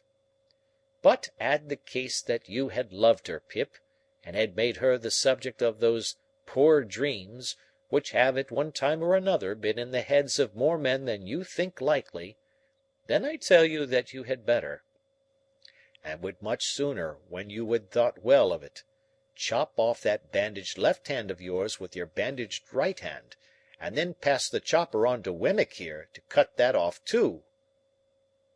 I looked at Wemmick, whose face was very grave. He gravely touched his lips with his forefinger. I did the same. Mr. Jaggers did the same. Now, Wemmick, said the latter then, resuming his usual manner, what item was it you were at when Mr. Pip came in? Standing by for a little while they were at work, I observed that the odd looks they had cast at one another were repeated several times, with this difference now, that each of them seemed suspicious, not to say conscious, of having shown himself in a weak and unprofessional light to the other. For this reason, I suppose, they were now inflexible with one another, Mr. Jaggers being highly dictatorial, and Wemmick obstinately justifying himself whenever there was the smallest point in abeyance for a moment. I had never seen them on such ill terms, for generally they got on very well indeed together. But they were both happily relieved by the opportune appearance of Mike, the client with the fur cap and the habit of wiping his nose on his sleeve, whom I had seen on the very first day of my appearance within these walls. This individual, who, either in his own person or in that of some member of his family, seemed to be always in trouble, which in that place meant Newgate, called to announce that his eldest daughter was taken up on suspicion of shoplifting. As he imparted this melancholy circumstance to Wemmick, Mr. Jaggers standing magisterially before the fire and taking no share in the proceedings, Mike's eye happened to twinkle with a tear. "What are you about?" demanded Wemmick with the utmost indignation. "What do you come snivelling here for?" "I didn't go to do it, Mr. Wemmick." "You did," said Wemmick. "How dare you? You're not in a fit state to come here, if you can't come here without spluttering like a bad pen. What do you mean by it?" "A man can't help his feelings, Mr. Wemmick," pleaded Mike. "His what?" demanded Wemmick, quite savagely. "Say that again."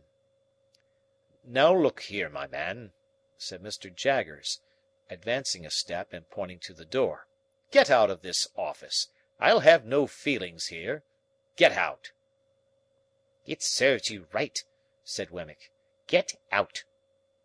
So, the unfortunate Mike very humbly withdrew, and Mr. Jaggers and Wemmick appeared to have re-established their good understanding, and went to work again with an air of refreshment upon them, as if they had just had lunch. Chapter Great Expectations by Charles Dickens. Chapter 52. From Little Britain I went, with my cheque in my pocket, to Miss Skiffins's brother, the accountant, and Miss Skiffins's brother, the accountant, going straight to Clarriker's and bringing Clarriker to me, I had the great satisfaction of concluding that arrangement. It was the only good thing I had done, and the only completed thing I had done, since I was first apprised of my great expectations. Clarriker informing me on that occasion that the affairs of the house were steadily progressing, that he would now be able to establish a small branch house in the East, which was much wanted for the extension of the business, and that Herbert in his new partnership capacity would go out and take charge of it, I found that I must have prepared for a separation from my friend, even though my own affairs had been more settled. And now, indeed, I felt as if my last anchor were loosening its hold, and I should soon be driving with the winds and waves. But there was recompense in the joy with which Herbert would come home of a night and tell me of these changes, little imagining that he told me no news, and would sketch airy pictures of himself conducting Clara Barley to the land of the Arabian Nights, and of me going out to join them, with a caravan of camels, I believe, and of our all going up the Nile and seeing wonders. Without being sanguine as to my own part in these bright plans, I felt that Herbert's way was clearing fast, and that old Bill Barley had but to stick to his pepper and rum, and his daughter would soon be happily provided for. We had now got into the month of March. My left arm, though it presented no bad symptoms, took, in the natural course, so long to heal that I was still unable to get a coat on. My right arm was tolerably restored, disfigured, but fairly serviceable. On a Monday morning, when Herbert and I were at breakfast, I received the following letter from Wemmick by the post. "Walworth. Burn this as soon as read. Early in the week, or say Wednesday, you might do what you know of, if you felt disposed to try it. Now burn." When I had shown this to Herbert and had put it in the fire, but not before we had both got it by heart, we considered what to do. For, of course my being disabled could now be no longer kept out of view. "I have thought it over again and again," said Herbert, and I think I know a better course than taking a Thames waterman. Take Startop. A good fellow, a skilled hand, fond of us, and enthusiastic and honourable. I had thought of him more than once. "But how much would you tell him, Herbert?" "It is necessary to tell him very little. Let him suppose it a mere freak, but a secret one, until the morning comes. Then let him know that there is urgent reason for your getting Provis aboard and away. You go with him?" "No doubt." "Where?" It had seemed to me, in the many anxious considerations I had given the point, almost indifferent what port we made for. Hamburg, Rotterdam, Antwerp. The place signified little, so that he was out of England. Any foreign steamer that fell in our way and would take us up would do. I had always proposed to myself to get him well down the river in the boat, certainly well beyond Gravesend, which was a critical place for search or inquiry if suspicion were afoot. As foreign steamers would leave London at about the time of high water, our plan would be to get down the river by a previous ebb tide, and lie by in some quiet spot until we could pull off to one. The time when one would be due where we lay, wherever that might be, could be calculated pretty nearly if we made inquiries beforehand. Herbert assented to all this, and we went out immediately after breakfast to pursue our investigations. We found that a steamer for Hamburg was likely to suit our purpose best, and we directed our thoughts chiefly to that vessel. But we noted down what other foreign steamers would leave London with the same tide, and we satisfied ourselves that we knew the build and colour of each. We then separated for a few hours, I to get at once such passports as were necessary, Herbert to see Startop at his lodgings. We both did what we had to do without any hindrance, and when we met again at 1 o'clock reported it done. I, for my part, was prepared with passports. Herbert had seen Startop, and he was more than ready to join. Those two should pull a pair of oars, we settled, and I would steer. Our charge would be sitter and keep quiet. As speed was not our object, we should make way enough. We arranged that Herbert should not come home to dinner before going to Mill Pond Bank that evening, that he should not go there at all tomorrow evening, Tuesday, that he should prepare Provis to come down to some stairs hard by the house on Wednesday when he saw us approach, and not sooner, that all the arrangements with him should be concluded that Monday night, and he should be communicated with no more in any way until we took him on board. These precautions well understood by both of us, I went home. On opening the outer door of our chambers with my key, I found a letter in the box, directed to me. A very dirty letter, though not ill written.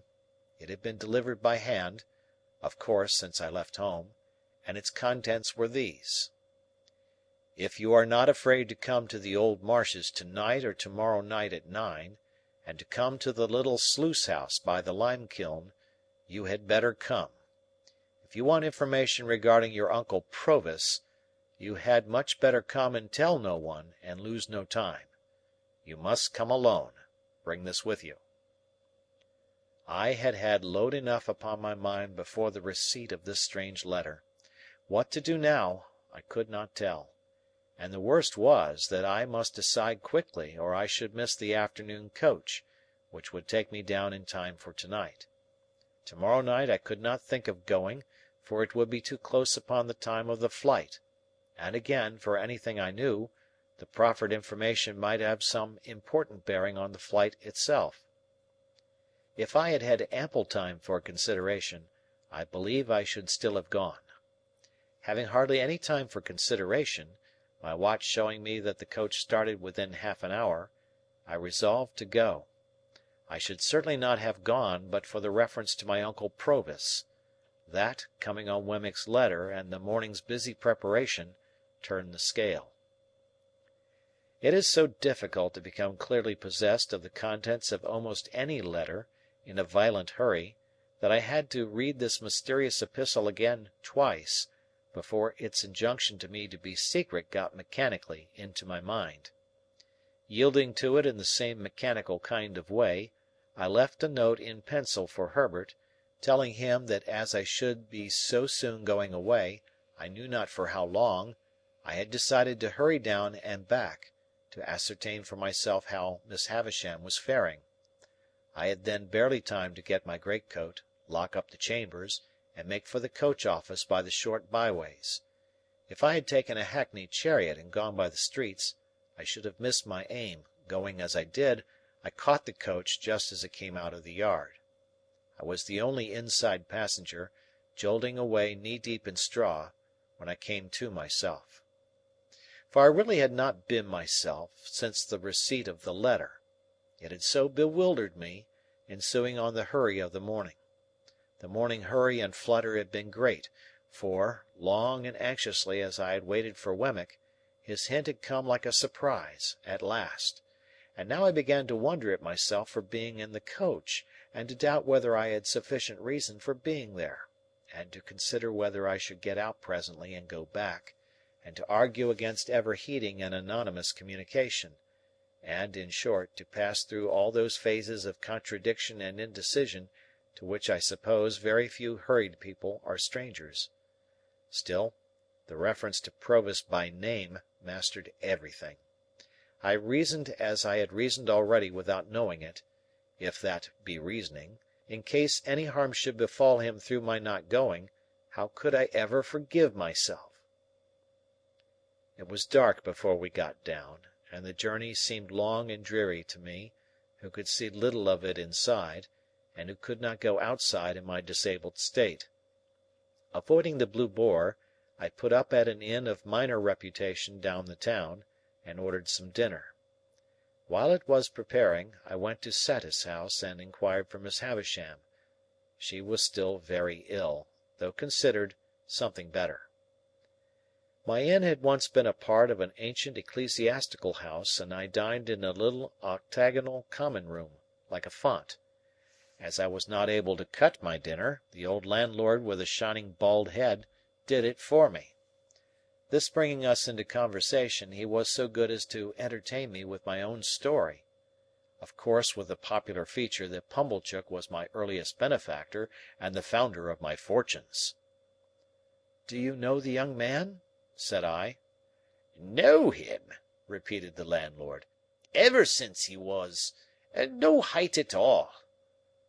"Does he ever come back to this neighbourhood?"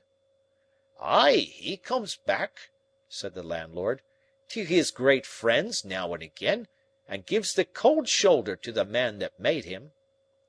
"What man is that?" "Him that I speak of," said the landlord. "Mr. Pumblechook." "Is he ungrateful to no one else?" "No doubt he would be if he could," returned the landlord, "but he can't. And why? Because Pumblechook done everything for him." "Does Pumblechook say so?" "Say so?" replied the landlord. "He hain't no call to say so." "But does he say so?" "It would turn a man's blood to white wine vinegar to hear him tell of it, sir," said the landlord. I thought, "Yet Joe, dear Joe, you never tell of it. Long-suffering and loving Joe, you never complain. Nor you, sweet-tempered Biddy." "Your appetite's been touched like by your accident," said the landlord, glancing at the bandaged arm under my coat. "Try a tenderer bit." "No, thank you," I replied, turning from the table to brood over the fire. "I can eat no more. Please take it away." I had never been struck at so keenly, for my thanklessness to Joe, as through the brazen impostor, Pumblechook. The falser he, the truer Joe; the meaner he, the nobler Joe. My heart was deeply and most deservedly humbled as I mused over the fire for an hour or more. The striking of the clock aroused me, but not from my dejection or remorse, and I got up and had my coat fastened round my neck, and went out. I had previously sought in my pockets for the letter, that I might refer to it again, but I could not find it, and was uneasy to think that it must have been dropped in the straw of the coach. I knew very well, however, that the appointed place was the little sluice house by the limekiln on the marshes, and the hour 9. Towards the marshes I now went straight, having no time to spare. Chapter